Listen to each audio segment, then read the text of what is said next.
Você usa metas e indicadores na sua empresa? Lá vocês têm KPIs, BSC, OKR. Nesse vídeo eu vou te contar como surgiu essa ideia e como ela evoluiu até os dias de hoje para ser a ferramenta mais usada nas empresas mais inovadoras do mercado. Então, vamos lá. Essa ideia surgiu há cerca de 75 anos atrás, na década de 50 do século 20. Essa década foi marcada por um grande crescimento econômico, principalmente da economia americana. A economia crescia a níveis médios de 4% ao ano e causou o famoso milagre econômico americano. Foi a década que os Estados Unidos tiveram seu maior crescimento, aquela década do pós-guerra. Mas apesar de todo esse crescimento, as empresas careciam de uma ferramenta que conseguisse conectar a estratégia do negócio às ações do dia a dia, realizadas pelos colaboradores, pelos vários setores da empresa. Então, exatamente no ano de 1954, Peter Drucker lançou um livro que iria mudar completamente a forma como os líderes iriam administrar e gerenciar as suas empresas.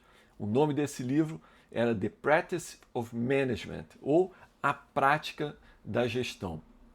Esse livro lançou a ideia da gestão por objetivos, ou seja, você definir objetivos e metas para orientar o trabalho nas empresas. E esses objetivos e metas, eles teriam que estar conectados a uma visão de futuro, a uma ideia estratégica de como aquela empresa, aquela organização teria que se desenvolver. Mais tarde, na década de 80, teve a primeira grande evolução em relação a essa técnica da gestão por objetivos. Essa evolução ela foi proposta por George Doran. O George Doran ele propôs que todos os objetivos deveriam ser SMART. E SMART é uma sigla que significa S de específico, M de mensurável, A de atingível, R de relevante, relacionado com a estratégia da empresa como um todo. E o T, que é relacionado com o tempo. Você tem que ter um prazo para um objetivo. Basicamente, o que o George Doran falou é que os objetivos, para eles realmente terem impacto, para eles terem potência e conseguirem causar mudanças positivas nas empresas, eles precisam ter uma meta bem definida, um responsável e um prazo para ser executado. Então, a maioria das empresas começou a usar isso que eu não diria que é uma metodologia, mas é uma técnica de definição de objetivos, os tais dos objetivos SMART. É possível que você já tenha lidado com um desses por aí. Em seguida, na década de 90, nós tivemos novas evoluções. A primeira delas foi proposta por Kaplan e Norton. Eles criaram aquilo que a gente chama de Balance Scorecard, também chamada de BSC. O BSC nasceu através de uma pesquisa encomendada pela empresa de consultoria KPMG. Ela encomendou essa pesquisa para o Kaplan e para o Norton e eles começaram a pensar numa maneira de estruturar melhor os objetivos.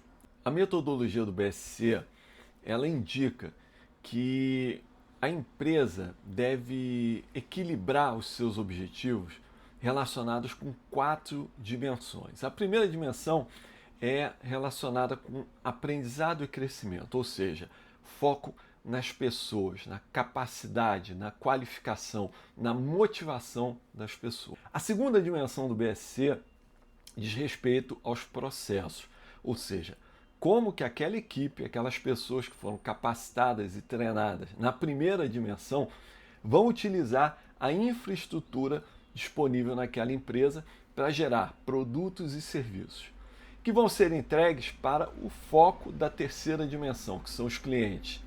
Então ali na terceira dimensão a gente vai ter objetivos voltados para medir a satisfação dos clientes em relação aos produtos e serviços que a gente entrega.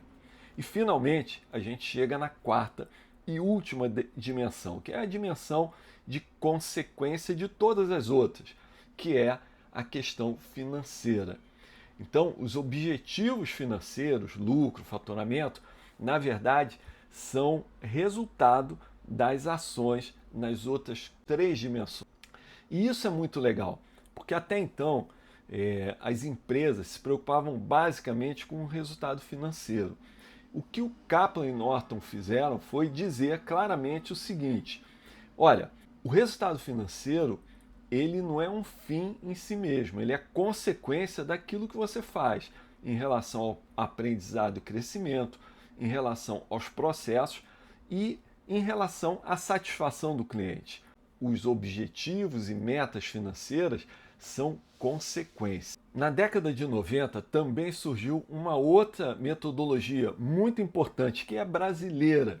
É a gestão por diretrizes, criada pelo mestre Falcone. O Falcone criou essa metodologia considerando que os objetivos e metas eles precisam ter um roteiro, uma diretriz para eles serem atingidos. Então, a metodologia do Falcone ela não vai de encontro às demais. Ela só tem uma construção dessa diretriz que detalha melhor o passo a passo, o que você deve fazer, o seu plano de ação para atingir a meta daquele objetivo. Essa metodologia teve muito sucesso. Ela foi adotada por várias empresas, inclusive as empresas administradas por Jorge Lemann e seu grupo. Então ela foi implantada na cervejaria Brahma, depois na Ambev, e toda vez que esse grupo assumiu uma nova empresa, eles adaptavam e utilizavam essa metodologia. Quem trabalha na Ambev conhece muito bem isso. É uma metodologia que, combinada com a técnica do PDCA, entrega resultados muito significativos em termos de efetividade. Finalmente, em 2019, nós tivemos o lançamento ou o relançamento de uma outra metodologia, que é o OKR. O OKR foi popularizado em grande escala muito a partir dessa data, quando John Doerr lançou o seu livro famoso Medindo o que Importa, ou no título em inglês, Measuring What Matters Most. E os OKRs são exatamente isso, a ideia de que você não precisa ter muitos objetivos, não precisa ter muitas metas, você deve focar naquilo que realmente importa. Então é uma metodologia muito enxuta e muito ágil. E ela foi adotada em grande escala pelas empresas de tecnologia, que precisam ter uma agilidade muito grande para inovar, para se adaptar ao mercado que está sempre em evolução. Então o OKR começou a ser muito adotado por essas empresas. A verdade é que o OKR é quase que uma volta ao passado, já que Peter Drucker, lá na década de 50, falou sobre Objectives and Key Results, ou objetivos e resultados-chave. A ideia do Peter Drucker foi implantada primeiramente em larga escala na Intel, né? A ideia do OKR foi implantada na Intel, onde o John Doerr trabalhava na década de 80. E depois o John Doerr, como investidor, levou o OKR também para o Google, para o Facebook, para outras empresas ali do Vale do Silício. E com o lançamento do livro em 2019, várias outras empresas acabaram adotando isso. Essa metodologia se tornou a queridinha das empresas de inovação, das startups. Mas eu sempre digo, o OKR é uma metodologia que você pode empregar em qualquer empresa. Ela não está restrita às empresas de tecnologia.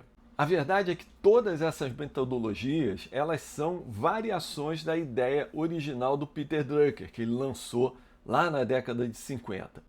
Eu não diria que tem uma metodologia que seja melhor do que a outra.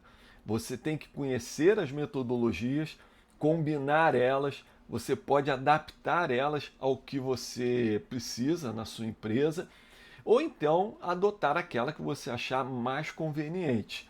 O importante é que a metodologia deve vestir a empresa que vai usar ela e não o contrário.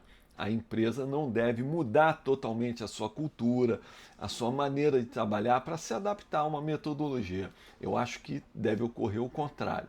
A metodologia que tem que se adaptar a cada empresa, a cada cultura organizacional. Esse assunto a gente não vai parar por aqui. No próximo vídeo eu vou mostrar para você a característica de cada uma dessas metodologias e onde eu acho que ela funciona melhor. Então você vai poder comparar essas três grandes metodologias e a gente vai se aprofundar um pouco mais nesse assunto. Então, dá o like, compartilha e eu espero você no próximo vídeo. Até mais!